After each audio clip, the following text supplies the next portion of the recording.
es donde está el mayor peso, entre 40 y 65. Y esa gente ve la tele. Y Sí. María Jesús Montero sale todo el rato en la tele. No remonta el Partido Socialista y sobre todo porque tiene una líder ausente. Es decir, que sea el más valorado José Ignacio García es porque es un gran parlamentario dentro del Parlamento andaluz que además pues tiene réplicas con el presidente de la Junta de Andalucía cuando están en el Parlamento andaluz casi todas las semanas, y sin embargo tenemos a una líder del PSOE que es una líder de fin de semana mitinera.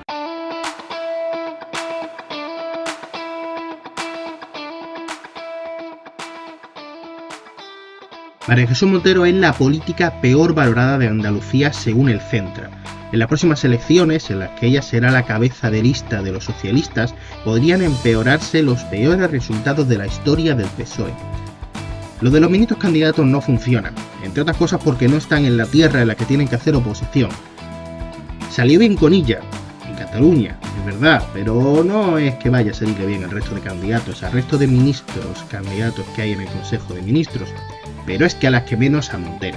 La andaluza no cae bien fuera del Partido Socialista, ni a su izquierda donde no convence, ni muchísimo menos hacia la derecha.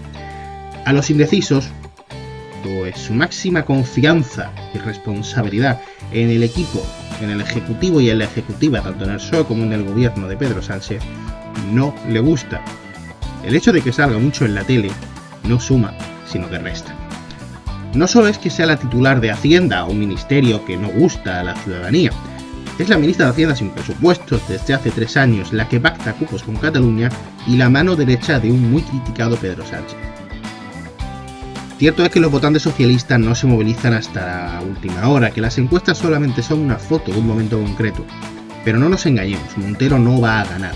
No va a ganar de ninguna de las dos formas en la que puede considerarse victoriosa. La primera es evidentemente ser primera fuerza y conseguir llegar a la Junta de Andalucía.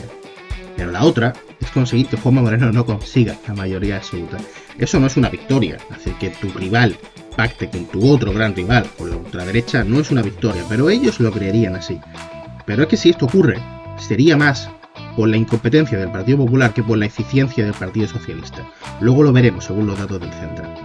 Montero es una apuesta a la interna, es para controlar las federaciones más importantes del PSOE para poder controlar un partido socialista sanchista sin Pedro Sánchez.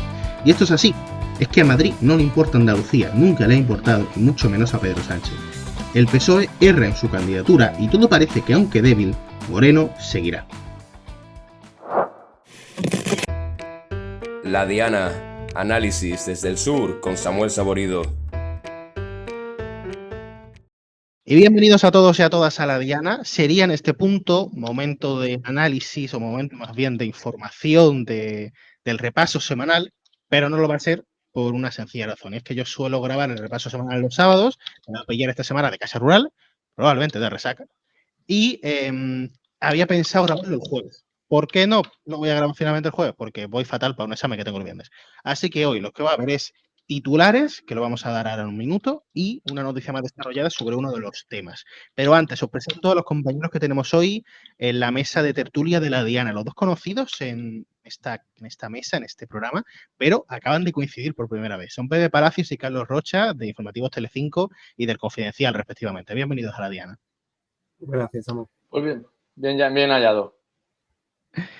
Los titulares que queremos destacar es que hay 9 documentos inéditos de pagos sin acreditar y anticipos sin motivar, presuntamente, que prueban una caja B dentro del Partido Socialista, una información del Español. Un diario que ya publicó información relevante en este caso.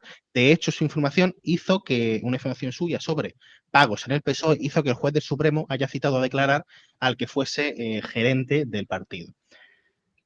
Sobre todo esto vamos a hablar también sobre que Vox ha denunciado en la Fiscalía Anticorrupción al Partido Socialista por una presunta financiación ilegal y por blanqueo de capitales. Y además hay encuestas en Andalucía. Vox y la izquierda inflan sus expectativas, mientras el PP podría llegar a perder su mayoría absoluta y el PSOE empeoraría sus peores resultados de la historia. Así que vamos a hablar hoy en La Diana de la situación de política tras este centro, lo vamos a analizar. Vamos a hablar también de la situación de la sanidad, dado que esta semana llega al Parlamento un debate sobre la situación de la sanidad, el Parlamento de Andalucía, y sobre las últimas noticias del caso Coldo. En este programa también vamos a entrevistar al líder de Adelante Andalucía en Málaga, Luis Rodrigo. Dicho eso, no me voy a callar, porque me he planteado no callarme. Vamos a desgranar ese Centra, ¿vale? Para que luego lo podamos comentar con la seguridad de que todos nuestros oyentes saben de qué estamos hablando. El Centra lo que dice es que tanto Vox por Andalucía y Adelante Andalucía suben sus expectativas. Podrían ganar representación en el Parlamento de Andalucía, mientras que el Partido Popular podría perder la mayoría absoluta. Así lo acredita el conocido como CIS Andaluz, que es el Centro de Estudios Andaluces. Ese partido liderado por Juanma Moreno, el presidente de la Junta, podría quedarse entre 56 y 54 diputados. La mayoría absoluta está en los 55. Esta encuesta ha sido realizada entre el 15 de septiembre y el 1 de octubre, lo que significa que no contempla las posibles consecuencias provocadas por la crisis de los fallos en los cribados de los diagnósticos precoces del cáncer de mama. Aún así, el PP pierde apoyo, podría bajar hasta los 54 diputados, pero el PSOE no los gana. De hecho, podría empeorar sus resultados. Podría empeorar los actuales 30 que tiene el partido liderado por María Jesús Montero, que ya eran los peores de su historia, pero es que podría bajar hasta los 26. La ultraderecha sube. Vox tiene ahora 14 representantes y podría subir entre 16 y 18. Además, si el Partido Popular perdiese su mayoría absoluta, esto lo convertiría en clave para que se pudiese conformar una mayoría de derechas. De hecho, la derecha podría tener entre 70 y 74 diputados en el Parlamento. La izquierda del PSOE se puede apuntar una mini victoria, tanto por Andalucía como para Adelante. Por Andalucía, ahora mismo es una coalición que integra a Movimiento Sumar, a los de Secuo, a Izquierda Unida, a muchos otros partidos y a Podemos. Y por tanto la encuesta lo que mejor dicho, con Podemos dentro. De ir juntos conseguirían entre 6 y 8 diputados. Ahora mismo tienen 5 y no sabemos si van a hacer una o dos papeletas, es decir, si van a ir juntos o no a las siguientes elecciones. Adelante Andalucía podría ganar representación, hoy tiene 2 diputados en el Parlamento y podría ganar hasta 3, o sea, podría ganar 1 y sumarse y quedarse en 3. Y por terminar, el Centra apunta que María Jesús Montero es la política peor valorada de Andalucía y el líder soberanista, el líder de Adelante Andalucía, José Ignacio García, el mejor. Mientras que Juanma Moreno aprueba por poco y los líderes de Por Andalucía, Isma Nieto y de Vox, Juan no, rozan el 5. ¿Qué valoración sacáis de esta encuesta? Carlos, voy a empezar contigo. Bueno, a ver, yo, esto que dicen ahora que es un poco tópico ya, ¿no? Que las encuestas son una foto fija, pero está bien analizar las tendencias que marcan. Me gusta mucho comparar los Centras, no tanto con las elecciones, sino con el anterior. Tiene un trimestre de tiempo entre uno y otro y es suficiente, te da pistas, ¿no? Sobre hacia dónde se mueve la cosa. En el Centro anterior, el PSOE salió muy mal parado porque se produjo justo la encuesta, se hizo las entrevistas en el estallido del caso Coldo. Bueno, perdón, el caso Cerdán, ya cuando Cerdán escala hasta Santo Cerdán. Y no recuerdo exactamente en qué quedaba, pero sí sé que respecto a esta encuesta de julio, el PSOE gana cerca de 2,5 puntos, si no me equivoco. 2,5 puntos entre meses está bien. Es una recuperación bastante parecida a la que ha experimentado el PSOE en otras encuestas a nivel nacional, lo que hace indicar que, bueno, esa caída por el caso Cerdán mejora, pero es lo que tú decías, ¿no? María Jesús Montero no explota, no tiene el tirón hacia arriba que el PSOE quería que tuviera, aunque parece, aunque ellos defienden, el PSOE insiste en que su movilización no llega nunca hasta que no se acerca a las elecciones, cosa que, bueno, más o menos por la experiencia que tenemos es cierta. El problema quizá es que la brecha que figura en este Centra, que es de 17,5 puntos aproximadamente, es muy complicada de eliminar en una campaña, por muy buena campaña que hiciera María Jesús Montero, que no sabemos cómo será, ¿no? María Jesús Montero nunca ha sido candidata a unas elecciones, es una cosa que tenemos que ver cómo funciona. Sí es cierto que, bueno, que el desgaste en el gobierno de Juanma Moreno existe, aunque no se capte el problema o hasta qué punto afecta la crisis de los cribados del cáncer, porque el último Centra había perdido medio punto y en este pierde 1,5 puntos. O sea, es 1,5 puntos en 6 meses, es poco, pero bueno, es un desgaste que al fin y al cabo no deja de ser lógico en un gobierno después de casi 6 años. Y algunos con mayores Sí, lo cierto, ¿tú cómo lo ves? Lo cierto es que esta fotografía del Centra pues queda muy, yo digo como un periódico de papel que se queda viejo nada más que sale, ¿no? Pues esta encuesta le pasa lo mismo, porque claro, al no haberse hecho con la crisis del cribado, la crisis del cribado le va a afectar al gobierno de Juanma Moreno, ya lo hemos visto, tiene a un parapeto como es Antonio Sanz como consejero de salud para intentar evitar la sangría política que este problema le está causando a la Junta de Andalucía. Es el mayor problema que ha tenido en su legislatura Juanma Moreno, y estamos con el cribado del cáncer de mama, pero estamos también pendientes del de colon, el de cervix, de qué manera se puede extender y sobre todo cómo el movimiento de las mujeres y de las asociaciones que hemos visto que han presentado además ya una denuncia ante la Fiscalía, las asociaciones de mujeres víctimas del cáncer van a estar muy combativas y van a estar mucho en la calle, que es verdad que hemos visto muchas manifestaciones en la calle que luego no han afectado al gobierno de turno, ¿no? Pero en este caso yo creo que en este caso que afecta a la vida de mujeres que han visto cómo pues confiaron en el sistema y el sistema les ha fallado, el sistema informático. Nadie duda ni de la sanidad pública andaluza ni de los facultativos que están en la sanidad pública andaluza, sino de ese sistema que no les ha avisado. Yo creo que eso sí le puede afectar a Juanma Moreno. Y lo que sí veo, y lo decía Carlos, es que no remonta el Partido Socialista, y sobre todo porque es que tiene una líder ausente. Es decir, que sea el más valorado José Ignacio García es porque es un gran parlamentario dentro del Parlamento andaluz, que además pues tiene réplicas con el presidente de la Junta de Andalucía cuando están en el Parlamento andaluz casi todas las semanas, y sin embargo tenemos a una líder del PSOE que es una líder de fin de semana mitinera, con lo cual el votante socialista, por mucho que sea vicepresidenta primera y ministra del gobierno de Pedro Sánchez, se siente un poco huérfano y pensando, bueno, sí, ¿cuándo vas a venir? Y cuando vengas, ¿qué es lo que vas a hacer, no? ¿Creéis que esto de la ministra candidata puede llegar a funcionar? Dicen las encuestas que no va a funcionar. De hecho, bueno, la mayoría de analistas lo que apuntan es eso, es que haya funcionado con ella no significa que vaya a funcionar con el resto. ¿Creéis que Mira, María es que Jesús además al principio subió un poco, al principio parecía, Samuel, al principio parecía que sí que podía ser un revulsivo, pero Carlos, que está mucho en la política del Parlamento, al final, si tu líder no está en el Parlamento, si tu líder no está todos los días en el día a día de la Junta de Andalucía, pues parece que ese efecto ha sido como la gaseosa, que se ha ido perdiendo. Claro. Y mucho más si viene de un gobierno quemado, ¿no, Carlos? Yo no te sé responder a esa pregunta. O sea, yo entiendo que es mucho más importante que para cuando luego hay que votar, ¿no? ¿Quién vota en Andalucía y en España? Pues la gente que tiene, bueno, ¿quién vota? No, vota mucha gente, pero es decir, ¿cuáles son los mayores colectivos de votantes, ¿no? Los votantes que tienen más de 40 años por una cuestión de pirámide poblacional, ¿no? Es donde está el mayor peso, entre 40 y 65. Y esa gente ve la tele. Y María Jesús Montero sale todo el rato en la tele.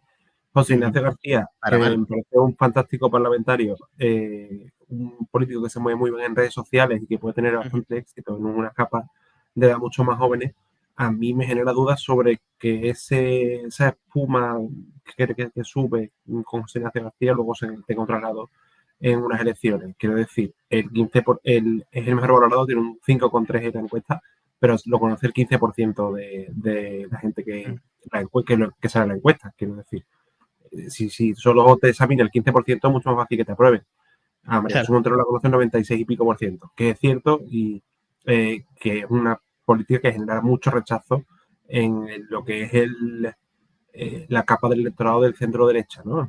No creo yo que el PSOE vaya a pescar mucho por ahí. El PSOE lo que aspira con el nombramiento de María Jesús Montero en febrero, que ya mismo va a ser un año y no nos acordamos, es activar a lo suyo, a evitar una pelea fratricida formidable y confiar en que sea capaz de que esa energía que sí está en la base del PSOE, yo sí la veo, hablas con los cuadros y con los dirigentes y hay un entusiasmo por María Jesús Montero, que eso se traslade al votante. Esa es la clave de bóveda, que no sabemos si llegará o no. Yo soy un poco pesimista, pero no soy yo tampoco, como dice, no sé quién coño lo dice, perdón por el taco, pero hay un compañero que cuando le hace este tipo de preguntas, no sé si es Lourdes Lucio, puede ser, que dice, yo no tengo la bola de cristal. Yo no tengo la bola de cristal, pero soy pesimista. Soy pesimista. Bueno, yo os quería sacar el tema de la sanidad, porque, bueno, Carlos podrá informar mejor sobre esto, por lo que tengo entendido en el orden del día del Parlamento durante esta semana, hay un debate sobre la situación de la sanidad en Andalucía, ¿cierto?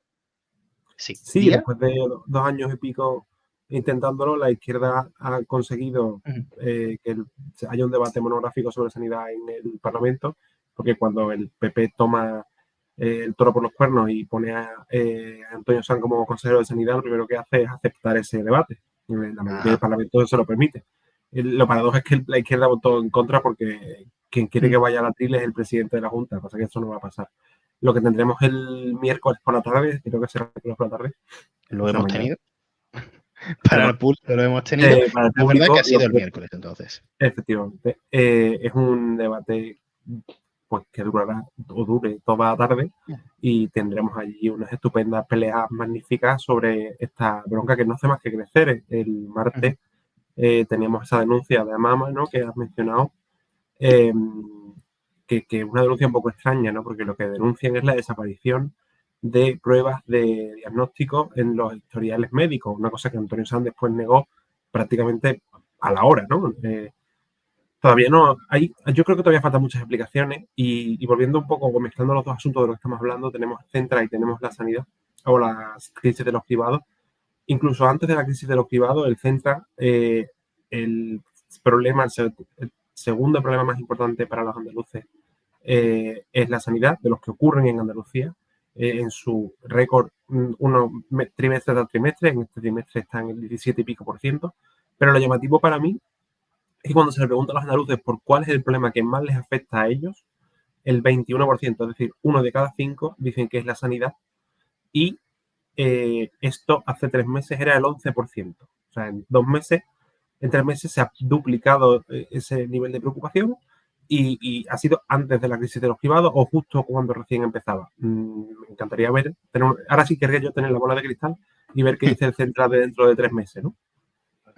Vale, voy a Sí, preguntaros estamos todos ahora, esperándolos ¿cómo veis? todos, lo estamos esperando Sí, todos como agua de mayo, ese Centra, porque ahí sí que puede haber una radiografía, aunque bueno, en 3 meses pasan tantas cosas claro, que es que quizás ahí haya no. otro asunto y ya esto haya bajado. Pero el asunto de que las asociaciones como Amama estén tan reivindicativas y estén tan machaconas y estén además presentando denuncias, y es verdad que algún caso he grabado yo ya de mujeres que ahora han accedido de nuevo a su historial y su historial no aparece. Con lo cual, es verdad, ahí está la incertidumbre. Y cuando tú ya no confías en el sistema porque el sistema te ha fallado, el sistema informático, pues ahora muchos los que piensan es a ver si ahora están maquillando lo que decían esas mamografías o esos informes médicos, que dudo yo mucho que se maquille eso porque, vamos, la deontología profesional de los médicos no podemos dudar de ella. Pero la verdad es que el Centra de dentro de 3 meses veremos qué es lo que dice. Veremos lo que dice el Centra, veremos, o habremos visto este miércoles el debate, un debate en el que pues, no se esperan soluciones, o sea, es un debate simplemente para hablar del tema y ya, es decir, no es un debate de una proposición, por lo que tengo entendido, y un debate en el que, por eso me he puesto en primera persona, voy a soltar esta genial explicación para mí, la hice en el programa de Pepe, que de Pepe yo creo que le gustó, y es que Antonio Sáenz está haciendo de consejero de emergencias, una de sus responsabilidades era y es la de emergencias y está haciendo de consejero de emergencias gestionando una emergencia del PP, en este caso la sanidad. Pero ¿creéis que esta gestión más tacticista, más en lo político, que lleva, por ejemplo, a que el Día Mundial contra el Cáncer de Mama pusiese Juanma Moreno un mensaje en Twitter donde le llovieron las críticas por ese mensaje? ¿Creéis que este tacticismo político va a servir para que en ese centro de dentro de 3 meses y lo más importante, en esas elecciones de dentro de, bueno, creo que ya menos de un año, los andaluces estén contentos con la gestión de Juanma Moreno o voten en contra, digamos, y voten a otros partidos? ¿Qué creéis que puede pasar en eso? Mezclamos de nuevo sanidad y centro. Voy a darle la palabra a Carlos. A ver, si yo fuera presidente de la Junta, yo también habría puesto a Antonio Sanz a pilotar esta crisis porque es el reconocimiento por parte de Juanma Moreno, con todo lo que ello conlleva. O sea, para mí esto es relevante. Es el reconocimiento de que es una crisis política y la solución que le va a dar en primer instante, en primera instancia, Política. es política. Tiene que apagar el fuego. El problema no se arregla en los 8 meses que quedan para las elecciones. Y de hecho, dices tú que en el debate no se van a poner soluciones. entiendo que el señor Sanz, cuando haga su primera intervención, las pondrá. De hecho, yo puedo sacar la bola de cristal y te puedo decir unas cuantas. Han anunciado este martes una contratación de 1.200 médicos, que llega después de la primera contratación de 65 médicos radiólogos para el cáncer de mama. Luego fueron 705 profesionales sanitarios, de los cuales no recuerdo cuántos eran médicos, o creo que no lo han llegado a decir. Y ahora han sido 4.500 profesionales sanitarios a incorporar en los próximos meses, de los cuales 1.200 son médicos. Yo todavía estoy esperando que me responda alguien de la Junta que cómo pretenden traer 1.200 médicos a Andalucía cuando el problema más gordo que han tenido en estos meses es encontrar esos médicos o que no se vayan la los fuga médicos. de talento.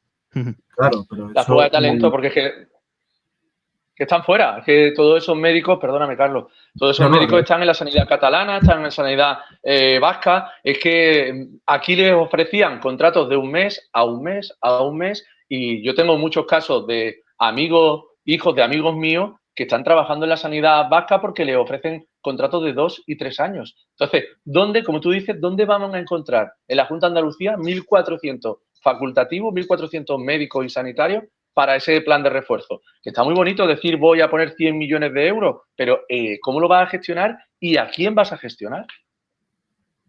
Yo creo muy complicado. Vamos, el otro día en la cadena, creo que fue el presidente del Colegio de Médicos, no sé si de Andalucía o de Sevilla, porque unos comparten el cargo, perdón, que se llama Alfonso Carmona, decía que pagaban por cada radiografía al médico 4 euros y lo que proponía era que pagaran 100. Yo no sé si entre 4 y 100 en un término medio que tenga sentido, porque no me dedico a esto. Y además que van a estar haciendo prueba a las 4 de la mañana, que también hablaba algo así, ¿no? De a las 3, hasta las 3 de la mañana. Y yo tampoco, es que... Hombre, tienen que hacer, entiendo tienen que hacer 2.000 pruebas de aquí al día 15 de noviembre. Pero que son muy... Pero que, ¿por qué ponemos el 15 de noviembre? ¿Qué más da que si ya no se han hecho antes, pues que sea el 30 de noviembre o el 15 de diciembre, pero que sea un horario normal? Porque si también, después de que nos hemos olvidado de ella, de que no le hemos dicho cuál es su diagnóstico, le vamos a mandar a las 2 o a las 3 de la mañana a un hospital, pues la verdad que me parece también una exageración. Por eso han puesto Antonio Sanz de consejero, porque tiene que parecer, tiene que demostrar que están haciendo muchas cosas para que esta crisis se solucione. Ese es el kit de la cuestión. Yo sin ese abordaje creo que es imposible que esta crisis no vaya más y ese desgaste que ya se muestra en el centro vaya más. Yo entiendo que Antonio Sanz, aparte, que yo lo considero un buen gestor y creo que es un buen gestor de emergencias políticas y no políticas, creo que se va a afanar. El problema va a tenerlo cuando tenga que coger y decirle al jefe de personal del SAS, oye, ¿dónde están los 1.200 médicos que queríamos contratar? Yo eso lo quiero ver también. Es una cuestión que quiero ver cómo lo soluciona, porque si no son si no son capaces de integrar a estos profesionales, eso se va a notar en un plazo relativamente corto.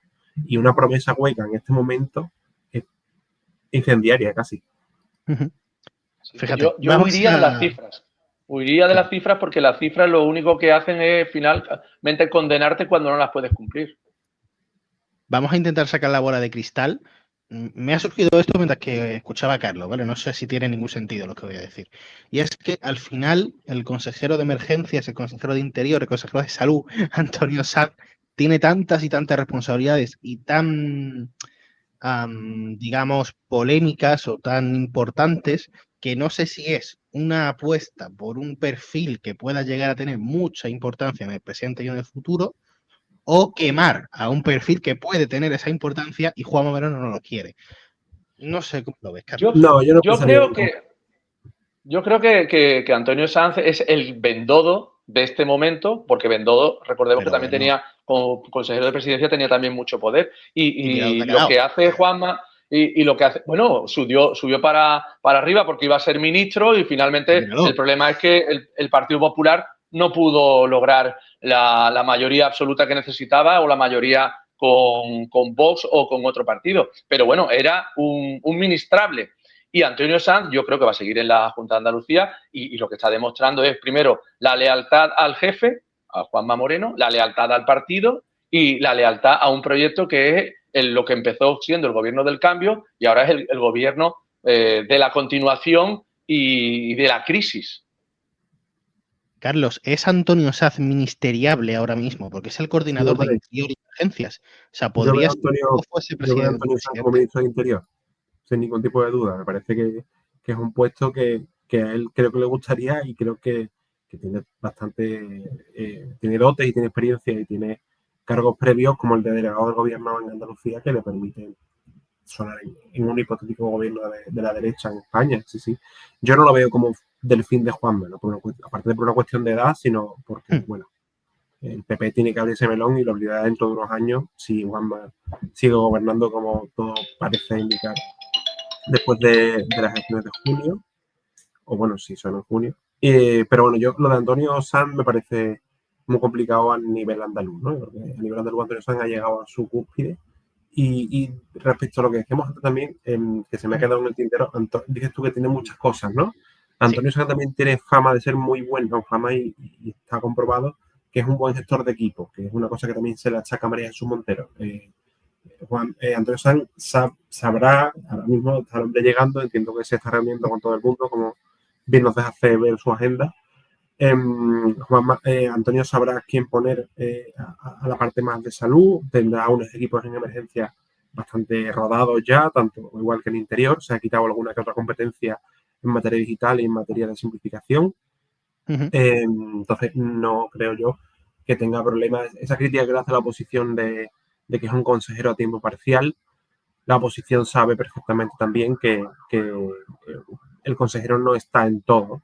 Y eso lo sabe sobre todo María Jesús Montero, que aparte de ser candidata del PSOE y líder del PSOE de Andalucía, es ministra de Hacienda y vicepresidenta del gobierno de España. Ella sí que está a tiempo remoto, ella sí. Y como os he dicho, cortamos en este punto la tertulia porque tenemos en este programa una entrevista con el que es portavoz en Málaga de Adelante Andalucía y el que será el número 1 de las listas de Adelante Andalucía al Parlamento, si nada falla, si no hay una actualidad dramática en ese sentido, pues será el número 1 de Adelante Andalucía al Parlamento. Luis Rodrigo, bienvenido a la Diana. Muy buenas, ¿qué tal, Samuel? Primera vez esta temporada. Se lo digo a todo el mundo cuando viene la primera vez, espero que no sea la última. Hombre, la verdad que sienta bien estar de vuelta por la Diana.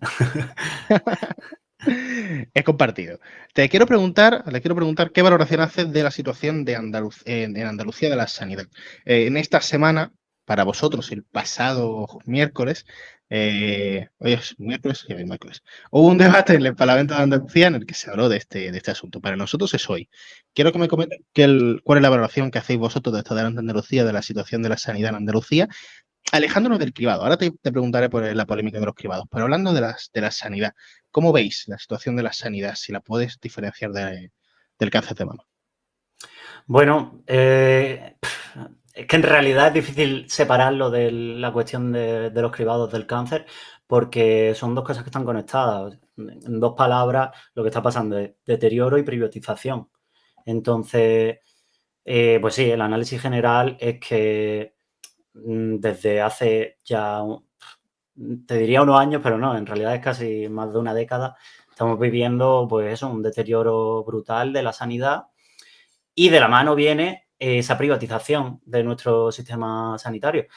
Se nota también en cómo está respondiendo la población andaluza a ello, que es con un aumento pues, de los contratos de seguros de salud, con un aumento de la gente que se va a la privada, porque al final, bueno, esto responde a unas decisiones políticas, que es la de desmontar el sistema público con la intención de, al final, que el servicio que uno recibe en la sanidad pública sea tan deficiente, sea tan tardío, simplemente sea tan falto de recursos que la gente se ve obligada a decir, bueno, pues tendré que irme a la privada, tendré que aceptar que ahora pagar por ir al médico es una cosa normal, porque no hay otra.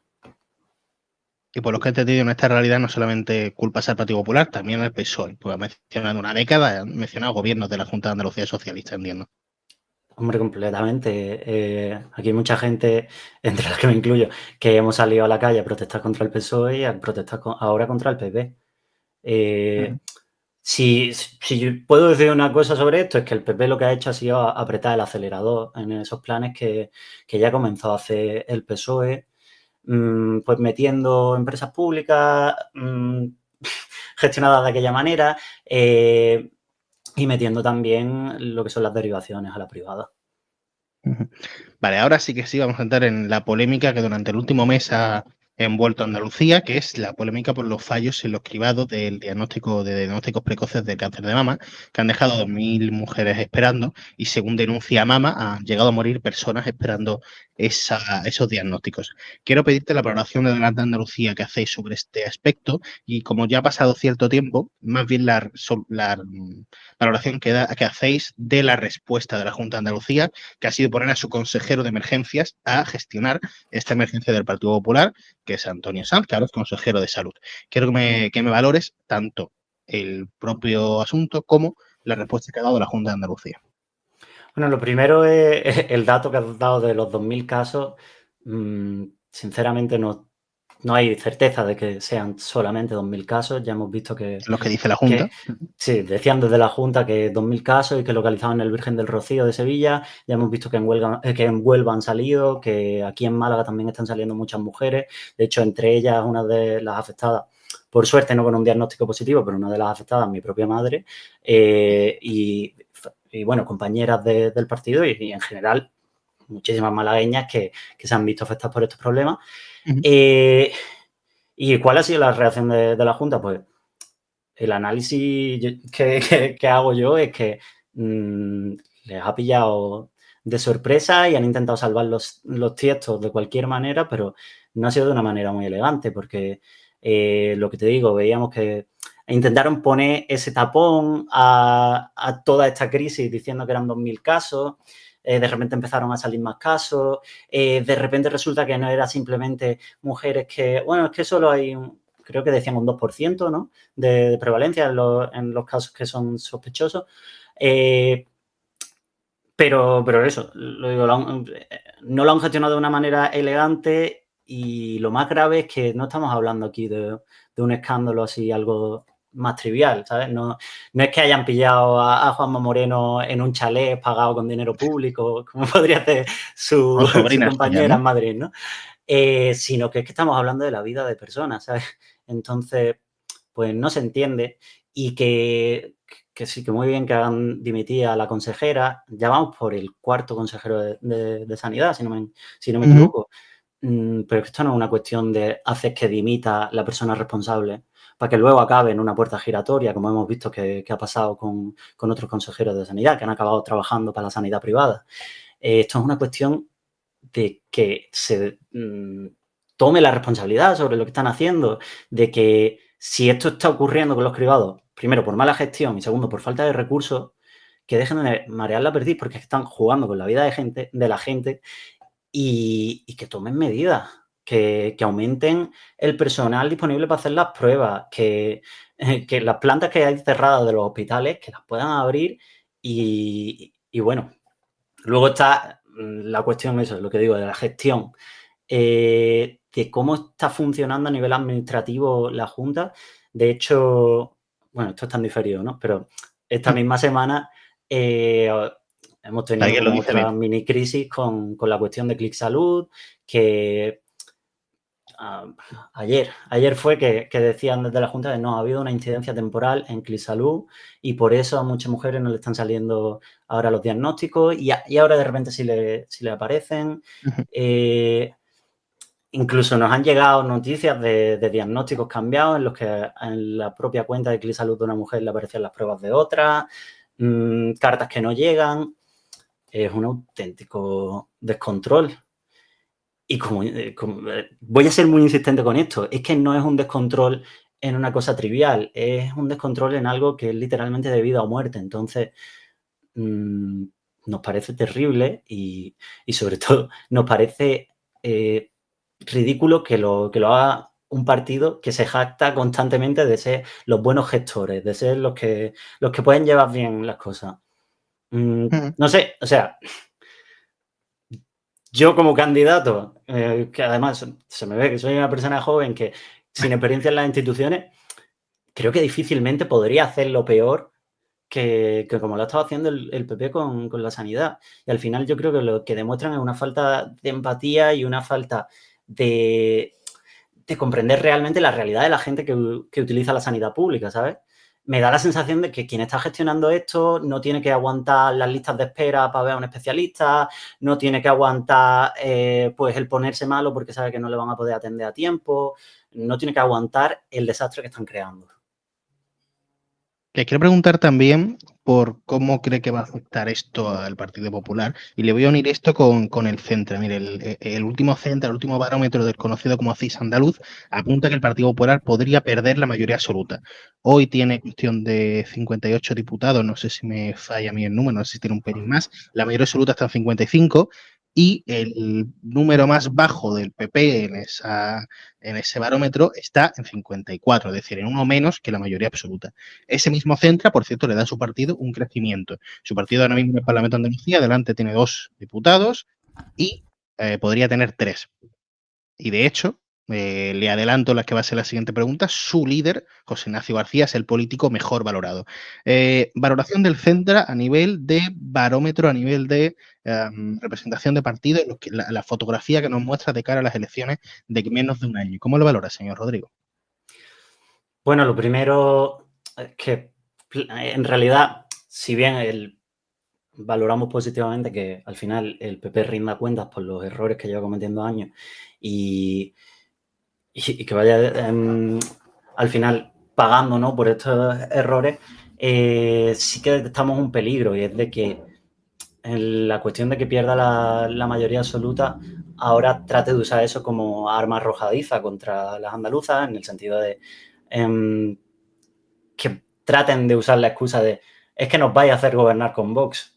Entonces, pues bueno, por un lado está la parte positiva de que la gente se da cuenta al final de que realmente este gobierno pues no está haciendo las cosas bien.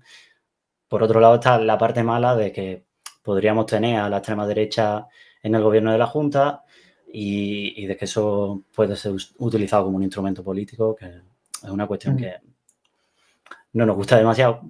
Suficiente tenemos ya con la izquierda blanda utilizando a la extrema derecha como arma arrojadiza, como para que ahora también tengamos a la derecha que va de blanda. Les quería preguntar también, se lo adelantaba, por la valoración de candidatos. María Jesús Montero, que es la candidata del Partido Socialista a la presidencia de la Junta, es la política peor valorada, es la que más conocimiento del público tiene, pero es la política peor valorada en Andalucía. Moreno roza el aprobado, pero el que aprueba, es verdad que no aprueba con un 9, aprueba con un 5 y pico, pero el que aprueba y el que es el político más valorado es José Ignacio García, que es el líder de su partido en el Parlamento de Andalucía y va a ser el candidato a la presidencia. Quiero que valore esa parte del Centra, porque además lo que dice el Centra es que no es tan conocido José Ignacio García, que lo decía, lo habrá dicho para los espectadores Carlos Rocha en la tertulia, que claro, si te evalúa el 15% de la ciudadanía, es más fácil que el 15% te apruebe. Lo que quiero preguntarles, ¿qué valoración hace de esa parte del Centra en la que habla de que José Ignacio García es el líder más valorado en Andalucía? A ver, lógicamente no soy alguien imparcial en esto, ¿no? Pero me parece lógico que tenga esa buena valoración por una serie de motivos.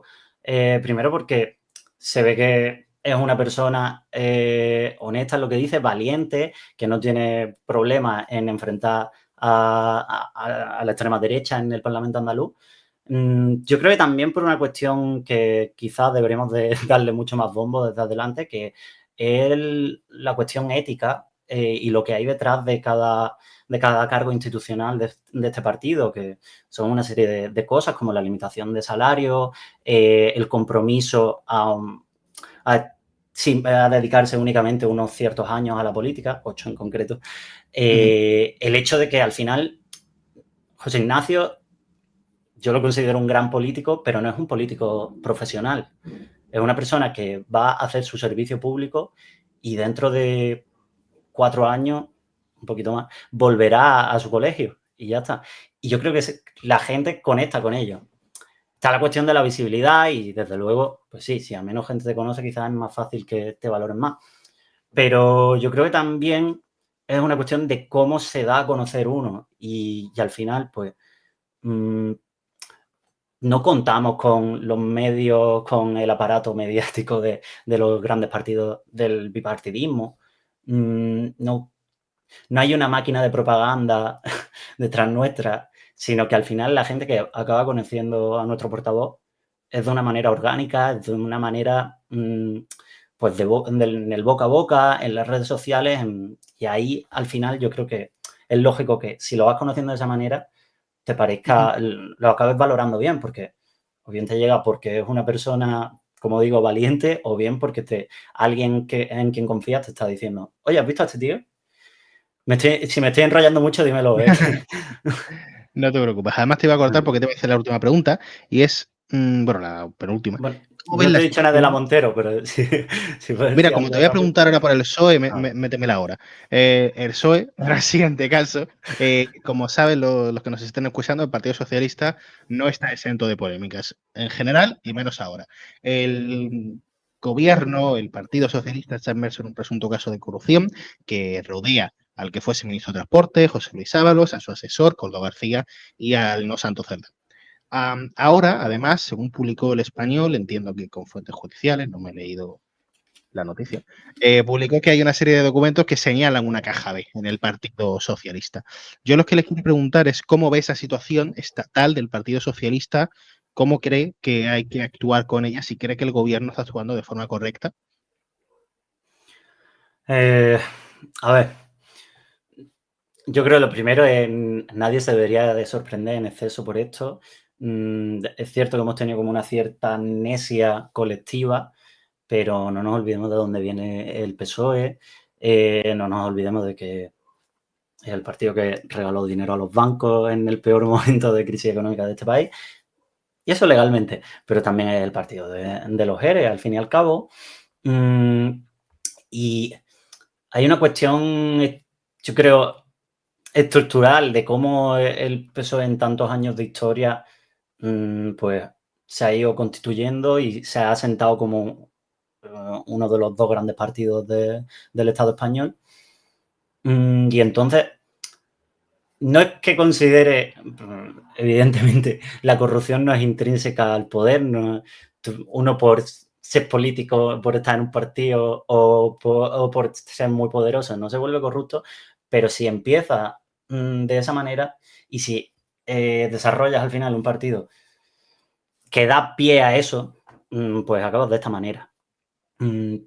Esto es salirse un poco por la tangente, pero hace unos meses el PSOE puso en su estatuto el hecho de que si un militante consumía prostitución era expulsado del partido. ¿En qué cabeza cabe eso? O sea, ¿qué partido tiene que hacer eso? ¿Qué clase de sistema has montado ahí para que tengas que llegar a ese punto, no? Entonces, por resumir, que creo que al final han desarrollado una cierta manera de hacer política que, aunque estéticamente traten de cubrirlo con algunas maniobras, es innegable que tienen esos vínculos con los empresarios, tienen ese trasfondo y este presente. Me quería valorar también a María Jesús Montero. Sí, bueno, básicamente el porqué de esa valoración, al final, dos cosas solamente. Por un lado, no nos olvidemos de que fue consejera de Sanidad y al final es una de las responsables de que empezase la privatización de la sanidad en Andalucía.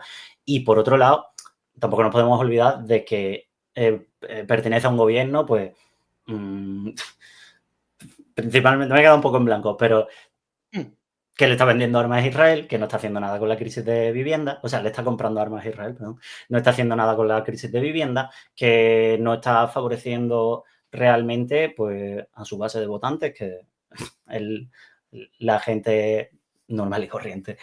Entonces, no me extraña que al final acabe cobrando por eso.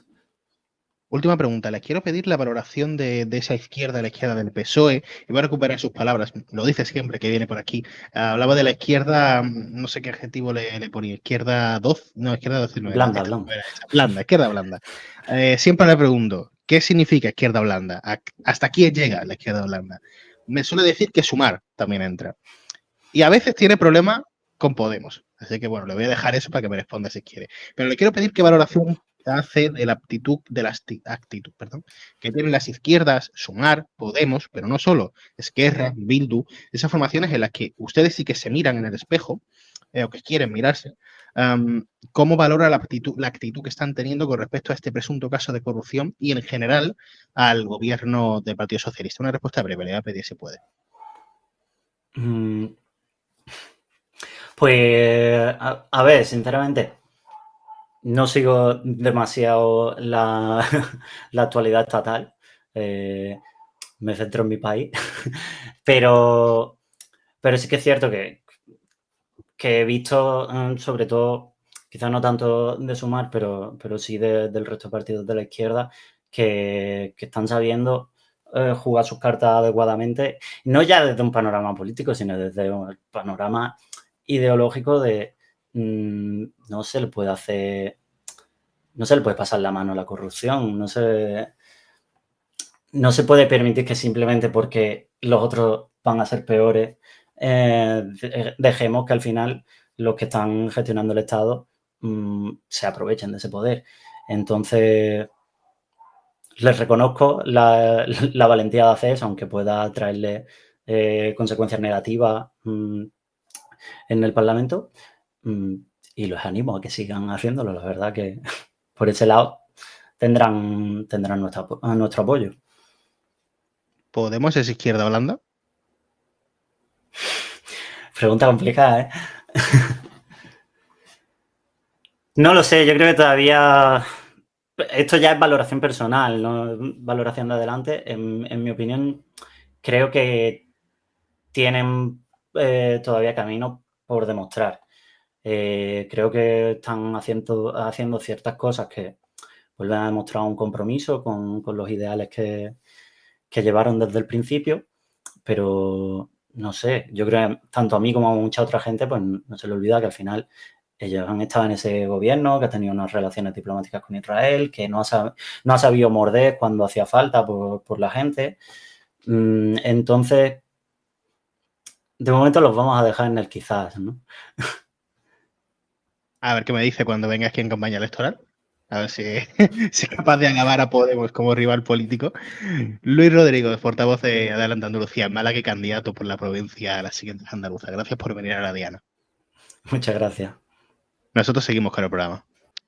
Y vamos ahora con todas las novedades del caso Koldo. Voy a presentar a los tertulianos. Yo esto lo estoy haciendo últimamente. Mira que es un podcast, pero bueno, por si acaso alguien no se incorpora ahora, pero se le ha olvidado. Carlos Rocha, del Confidencial, y Pepe Palacio, de Informativos Telecinco. Con ello vamos a hablar ahora de la actualidad del caso Koldo. Antes, Carlos lo ha llamado el caso Cerdán, no sé si se más apropiado Koldo, Cerdán, Ábalos, no lo sé. Pero el caso corrupción de gente del PSOE. El Español ha publicado, lo hemos contado al principio, que hay 9 documentos inéditos de pagos sin declarar y de anticipos sin motivar que prueban que el PSOE manejaba una caja B. Y por esto Vox ha pedido o ha denunciado al PSOE, por tanto ha pedido que se abra una causa contra el propio Partido Socialista. Quiero preguntaros qué futuro le veis a esta causa, si creéis que hay indicios para sospechar al menos que el PSOE se ha financiado ilegalmente o por lo menos ha pagado ilegalmente, que manejaba una caja B, que recordemos que es por lo que cayó o por lo que el PSOE hizo que cayera por el gobierno del Partido Popular. Quiero que me contéis cómo lo veis. Voy a preguntarle a Pepe. Hombre, está muy bien señalar el caso Cerdán, porque al fin y al cabo el pez gordo era Cerdán, después venía Ábalos y por último Koldo, que era la mano derecha de Ábalos. Viene Ábalos, ¿no? El pez gordo. Sin el ministro Ábalos no hubiese habido casos de corrupción.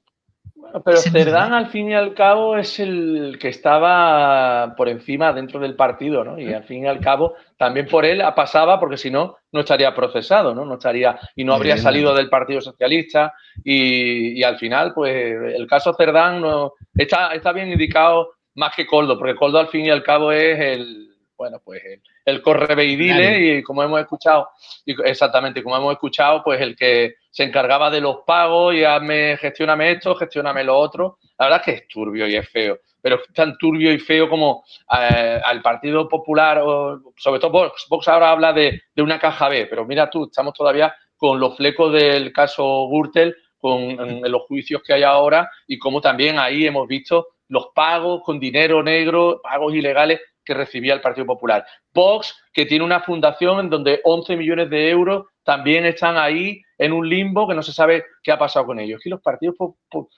políticos, por desgracia, es que en financiación ilegal y en dinero en sobres o cajas B, es mejor que se estén calladitos, porque todos tienen algo que ocultar, por desgracia. Carlos. Bueno, para mí lo preocupante es que el juez vea indicios de una caja B, de una posible financiación ilegal en el PSOE, aunque el PSOE ha salido en tromba y el gobierno también a decir que, bueno, que eso no es más que los pagos de dietas que se hacen a veces en efectivo. De hecho, esta misma semana el Senado ha planteado una reforma para evitar esos pagos en efectivo, porque, bueno, siempre hay esa duda de dónde viene el dinero en efectivo, ¿no? El juez lo que decía, ¿no? Habla de que es algo más que un descuadre, porque lo que decía el partido es que eso es ese dinero que ha sido adelantado previamente por Ábalos o por Koldo o por cualquier otro dirigente en principio, porque lo que dicen es que es una cosa que no era rara, que luego se les devuelve con dinero en efectivo, y por eso dicen que estaba justificada. En esos sobres no venía la cantidad con sus céntimos y una exactitud muy, muy llamativa, ¿no? La sospecha existe sobre todo porque el PSOE tiene a un secretario de organización imputado, a un segundo secretario de organización en la cárcel en prisión preventiva. A mí, de hecho, me sale más llamarle el caso Cerdán que el caso Koldo, porque lo de Koldo es feo y es muy poco estético, porque es dinero en prostíbulos, es dinero en copas, es dinero en lo que más daño le ha hecho al PSOE, por cierto, en su historia en Andalucía, por ejemplo.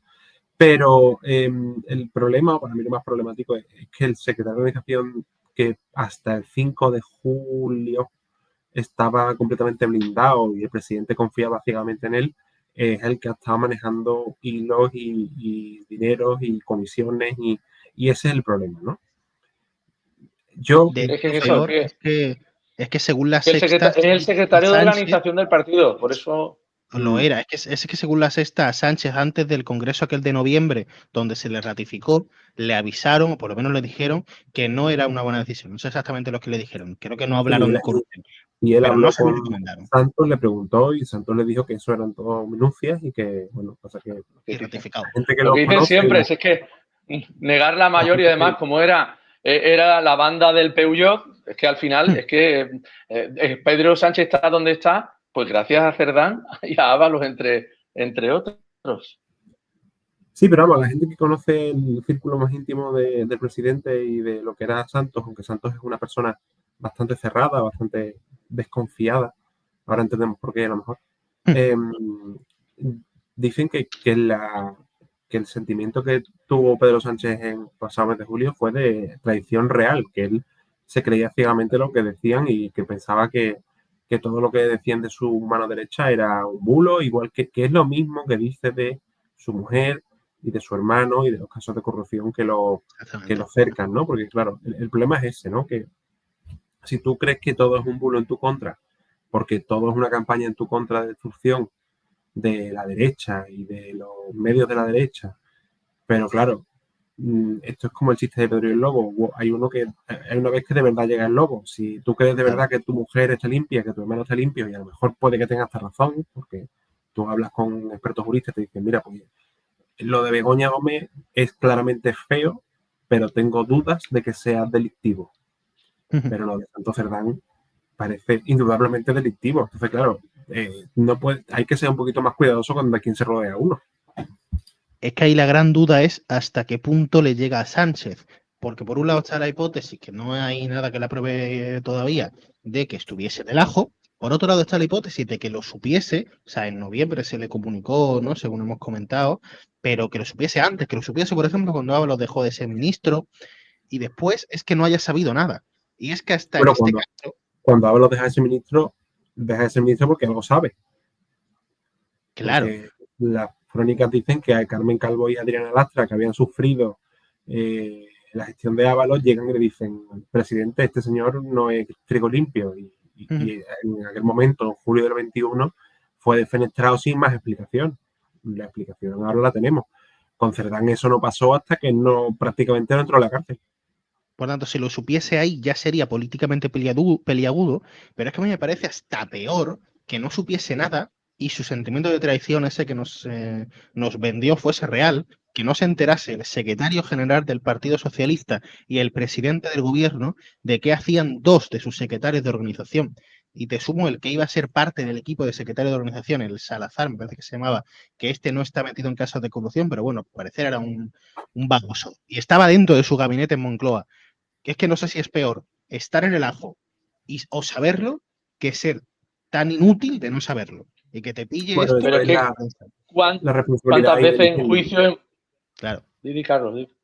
Eso es la responsabilidad invigilando, que se llama, ¿no? Que tú tienes una responsabilidad por quien designas como tus personas de confianza, Pero ¿no? que, Es una responsabilidad política. Ahora, judicial, yo creo que no. pero es que además lo hemos visto en juicios, ¿no? Como yo no sabía nada, no me consta, no sé.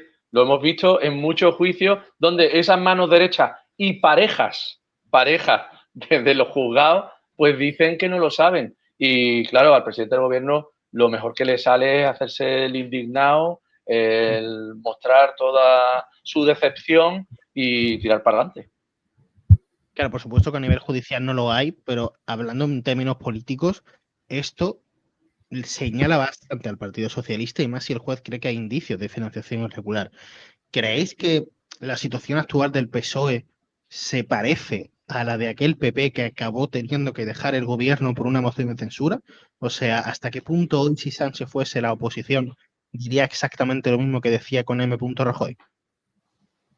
Yo estoy seguro de que lo diría. Pedro Sánchez, claro que sí, claro que sí. Y Pedro Sánchez es víctima de quien le apoya. En el momento que, igual que le pasó a Mariano Rajoy, cuando el PNV le quitó el apoyo, cayó, pues en el momento que Esquerra Republicana, el Partido Nacionalista Vasco, Bildu, cualquiera de los partidos, claro, cualquiera de los partidos que diga me está salpicando a mí, porque por ahora en el momento ellos no se ven salpicados o no quieren verse salpicados. En el momento que algún socio de gobierno diga hasta aquí hemos llegado, Pedro Sánchez cae.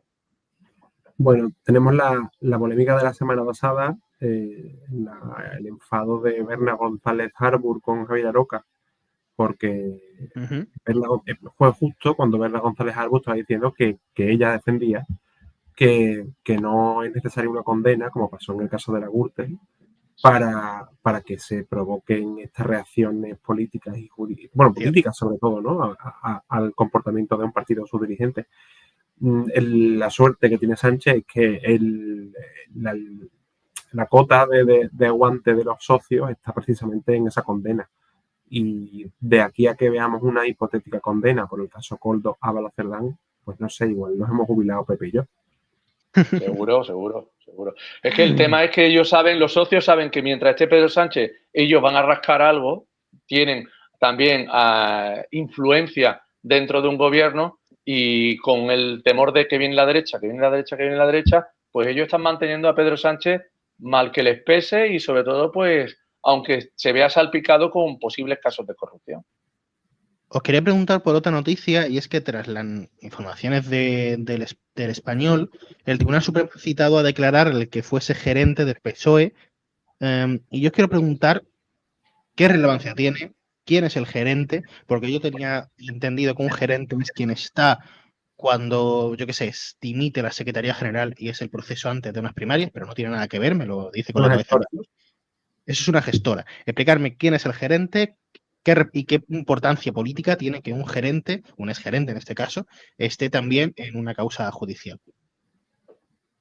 Carlos, no sé si tú me la puedes decir. Pues un gerente básicamente es un término muy empresarial, es como su nombre indica, el que se encarga de los dineros y de la gestión diaria del partido a nivel administrativo, a nivel de pagos, a nivel de todo el tema jurídico, de la gerencia depende el gabinete jurídico de los partidos y por eso lo llaman a declarar, porque si el que tiene que decir si ese dinero en efectivo salía de dónde salía y cómo se pagaba y quién lo recibía, el gerente del partido, entiendo, me parece completamente lógico que sea el gerente el que declare en el juzgado para explicar esto.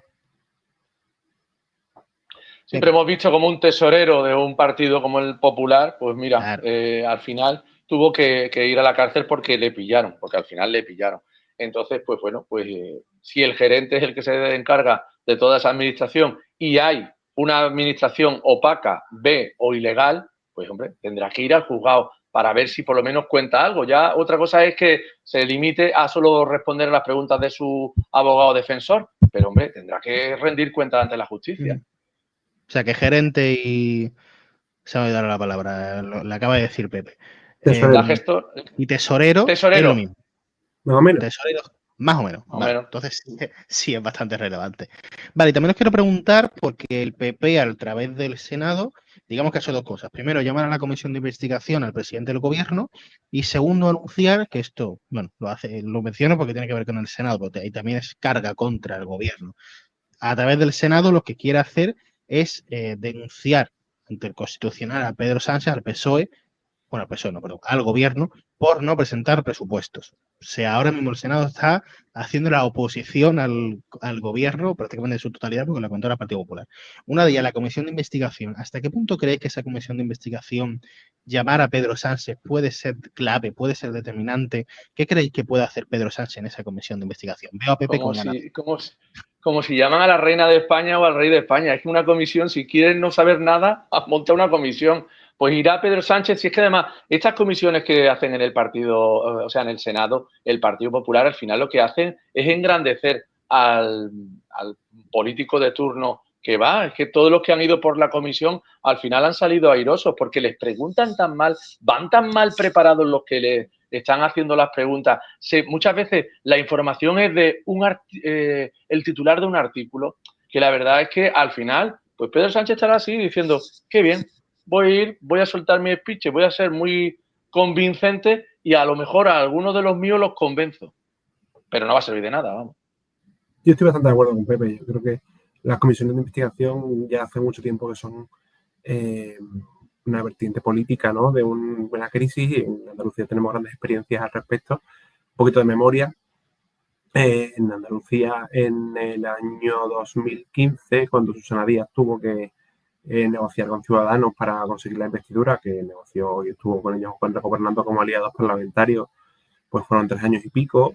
Uno de los acuerdos a los que llegó fue la de poner en marcha una comisión de investigación sobre los cursos de formación. Un caso en el que estaba vinculado su marido, porque fue trabajador de los cursos de formación que daba UGT, y Susana Díaz fue aquella comisión de investigación del Parlamento. Aquello se vendió como una victoria de la oposición. Ciudadanos y Juan Marín se ponían muchas medallas por aquello. Susana Díaz llegó vestida de blanco y dijo aquello de yo me he casado con un tieso, mi marido es un tieso, y aquello fueron carcajadas generalizadas. La que salió ganando de aquella comisión de investigación fue Susana Díaz. Y dado la experiencia que tenemos de Pedro Sánchez y ese tono socarrón que está sacando en los plenos últimamente, igual lo que tenemos en el Senado cuando le toca declarar es una magnífica obra teatral, muy entretenida, y que yo creo que en el PP no han sabido calibrar si se les puede volver en contra. A los que puede salir, Pedro Sánchez puede salir a hombros como Morante de la Puebla, saliendo por la puerta del Príncipe de la Maestranza. Es que se lo ponen de verdad. El Partido Popular a veces comete errores de política y sobre todo de comunicación increíbles. Y es que, como dice Carlos, ahí Pedro Sánchez puede montar su gran teatro y ser melodramático, que le sale muy bien y para adelante. Y tan a gusto. Y dice, pues mira, llamadme otra vez que esto me dan votos. Igual empieza ya la campaña.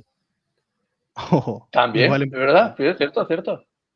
De todas no formas, sé yo, mira, sí. una vertiente que quiero yo, porque lo he hablado en una tertulia radiofónica esta mañana y me va rondando en la cabeza que el tema de que Pedro Sánchez diga ahora, voy a adelantar yo las elecciones para obligar al Partido Popular en Andalucía, que ahora Juanma no quiere hacer elecciones hasta junio, a agotar la legislatura porque tiene un marrón considerable y marcarle el paso el Partido Socialista y Pedro Sánchez al PP de Andalucía porque tenga que adelantar las elecciones por culpa de los cribados, que ahora mismo no es el momento para hacer una consulta electoral en Andalucía. ¿Tú cómo lo ves, Carlos? Yo aquí tengo una bola de cristal. Aquí la tengo. El PSOE y Pedro Sánchez solo van a convocar elecciones en generales adelantadas el año que viene si la situación Sí, electoral y los pronósticos que tienen los decenas de asesores listísimos que hay en Moncloa, porque los hay, y que se dedican a la prospectiva demoscópica, ven una ventana de oportunidad. Sánchez no va a convocar unas elecciones para perderlas. Si por lo que sea Vox sigue creciendo, el liderazgo de Feijóo se debilita más y se da el cóctel que permite a Pedro Sánchez ver una ventana de oportunidad, ¿no? Hay unas encuestas, y no hablo del CIS, ¿no? Hablo de la encuesta que publicó la empresa de Iván Redondo hace un par de semanas o 3, que daba el PSOE como primera fuerza en un escenario de crecimiento de Vox que le pegaría un bocado muy importante al PP. En ese contexto, y si caen los presupuestos, que es otro factor a tener en cuenta, que permitirán los presupuestos. Lo ha dicho hoy Podemos, pero es una cosa que ya lo venían diciendo incluso en el PSOE, ¿no? La presentación de los presupuestos va a ser el inicio de la campaña del PSOE, sean cuando sean las elecciones. Va a ser su programa. Esto es lo que queremos hacer, esto es lo que proponemos y esto es lo que no nos dejan hacer esos señores, sea quien haga caer el presupuesto. En ese contexto, yo no tengo duda de que Pedro Sánchez lo hará. Ahora, que por lo que sea no tiene encuestas a favor, pues vamos a llegar hasta 2027 porque no tiene ninguna intención de devolver el gobierno, que es su principal baza electoral.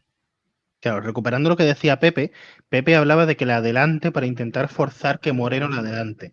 Y es que la cosa es que si Sánchez las adelanta, Moreno no tiene obligación ninguna por adelantarla. Él dijo que si Sánchez las convocaba, las uniría, pero eso lo hizo antes del cribado.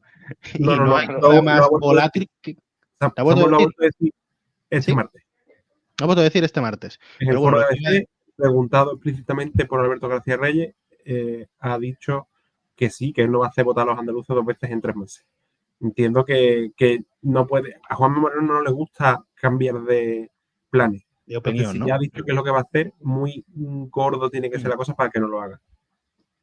Bueno, pues por eso te digo yo que me ronda en la cabeza que Pedro Sánchez diga, pues te voy a marcar yo los tiempos.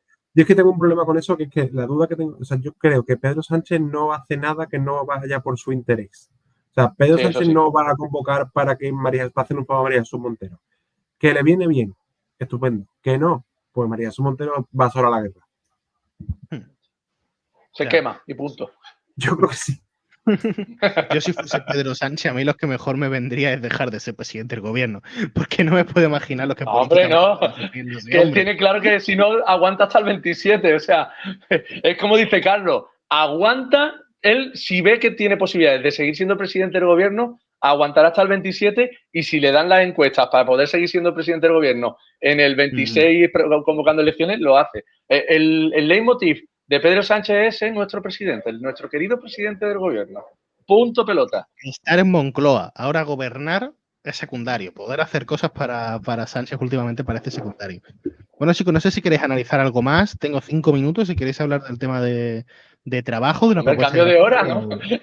La última... No, es que es tan magnífico el equipo que tiene Pedro Sánchez para ir cambiando de tema. La semana pasada era el aborto, la anterior fue la subida de las tasas de los autónomos que ha reculado y al final se ha dado cuenta de que eso no trae votos y que por lo contrario lo que hace es enfadar a tantos millones de autónomos que hay en España. Y ahora es el cambio de hora, que sí es mejor el cambio de hora del horario de verano o el de invierno. Es que la verdad es que nos marca la agenda a los medios de comunicación de una manera bárbara. Sí, por eso te digo que Pedro Sánchez pasó al ataque, ¿no? Pedro Sánchez, después del batacazo de julio que hemos estado hablando del Cerdán y el verano ese que se ha pasado casi un mes en Lanzarote, el PSOE y el gobierno de Moncloa han puesto toda su artillería a funcionar. El PSOE ya está en modo campaña, es innegable. Y bueno, es verdad que hay gente que... El problema es que se le ve el plumero, ¿no? Pero... Solo tenemos más de un pensarán, ¿no? Ahora el tema de la luz, del cambio de hora, es una cosa complicadísima porque es una cosa que no depende solo de España, es una cosa que... Mira, sirva como ejemplo, ¿no? Es como la de las 37 horas y media. Es como lo de las 37 horas y media. Él propone cosas que sabe que no tienen ningún recorrido, que él no las puede realizar, pero que, oye, que ahí cala, la opinión pública está hablando de eso y no habla de Cerdán, no habla de Begoña, no habla de que todavía no se han presentado los presupuestos, es que no se habla de muchas cosas que a él le interesa que no se hablen. La verdad es que, como tú dices, ahora yo comparo a Pedro Sánchez, que es, después del verano, es el Verstappen de la Fórmula 1, pero en la política. Desde el verano Verstappen va comiéndole terreno a McLaren, a Lando Norris y a Piastri, y Pedro Sánchez se lo está comiendo no tanto a Abascal, que Abascal va subiendo, pero a Feijóo se lo están comiendo ya al Partido Popular, pero con patatas. Abascal lo está alimentando. Bueno, Abascal está calladito porque sabe que en silencio... Claro, si él está calladito, a mí tal y como estoy, me van cayendo los votos, me va cayendo la tendencia y sobre todo lo que tú hablabas antes de los que ven la tele a partir de 40 y eso, pero los votantes de Vox que son muchos jóvenes, esos están en TikTok muy activos y además tú te das cuenta que ahora los jóvenes que son militantes o que son simpatizantes de Vox, además lo dicen en redes, lo dicen en la calle. No, yo voy a votar a Santiago Abascal. Es decir, Santiago Abascal sabe que él tiene un colchón de votos que le está llegando porque también están cabreados con las políticas que hace el Partido Socialista y por este gobierno de coalición y él dice, ¿para qué voy a hablar yo si calladito me va muy bien? Sí, ¿no? Y aparte, bueno, hay fuentes del PSOE que dicen, bueno, vamos a dejar que se peleen y que se desgasten entre ellos, nosotros nos aprovechamos en la medida de lo posible y cuando llegue la hora, si vemos que tenemos que entrar, entramos, pero que de entrada no vamos a poner límites a esta bronca interna dentro de la derecha. De hecho, escuché algo, no sé dónde o a ser. Sé que lo escuché en Onda Cero. Ahora no sé qué fuente tenía Onda Cero. Escuché que había pacto, o sea, un acuerdo no tácito, sino hablado literalmente entre el Partido Socialista y Vox en esta materia para hacer algún tipo de sándwich al Partido Popular. No sé si tenéis información sobre eso. Y no sé cómo de verídica es lo que yo escuché. Pero esto sí que sería hasta grave. Yo no tengo ninguna información. Lo desconozco, pero sería maquiavélico a lo Alfonso Guerra en los años 80 del siglo pasado, ¿no? No, ya te digo, yo la información que tengo es esa. Nosotros, como Partido Socialista, no vamos a hacer nada, vamos a dejar que ellos se maten entre ellos y aprovechar que ellos, como lo de las nueces, ¿no? Que muevan el árbol y nosotros recogeremos las nueces. Creo que es imposible a día de hoy que el PP, el PSOE y Vox tuvieran a dos fontaneros reuniéndose en secreto para hacerle la cama a Feijóo. Me parece, si eso ocurre, me retiro. Por desgracia, a Feijóo le hacen la cama los suyos mismos, los de su propio partido. Es decir, que Feijóo tiene una debilidad cada día mayor y yo no sé si va a llegar a cuando sean las elecciones, porque es que de verdad que está complicado, ¿eh? Yo les juro que lo escuché, ahora no lo he encontrado. Vamos a terminar la tertulia por esta semana, que ya llevamos un ratito hablando y yo tengo en un rato grabación. Para mí, el día en el que hoy grabamos esto de verdad, grabamos esto y el programa que vais a ver vosotros la semana que viene. Que precisamente voy a haceros publicidad de eso, porque es que el 29 de octubre, el miércoles que viene, se cumple un año de la Dana o de la riada provocada por la Dana que arrasó con la provincia de Valencia, y aquí en La Diana hablamos de eso con periodistas valencianos, uno de ellos una persona que suele venir a esta tertulia, y otros que, bueno, una vez ha venido uno, el otro amigo directo de Pepe, que no lo ha pasado él, y hablamos también con representantes de Pepe y de Compromís y con una de las afectadas. Así que el 29, especial en esta casa. Carlos, Pepe, gracias por venir a La Diana, gracias por darnos vuestro tiempo para este programa. Gracias a ti. Nos vemos en otra. La semana que viene, miércoles, es especial, pero el domingo seguimos teniendo programa. Gracias por vernos y chao, chao. La Diana es un videopodcast autoproducido y presentado por Samuel Saborido. Puedes vernos y escucharnos en YouTube, Spotify e iVoox. Y ahora también leernos en ladianapodcast.com.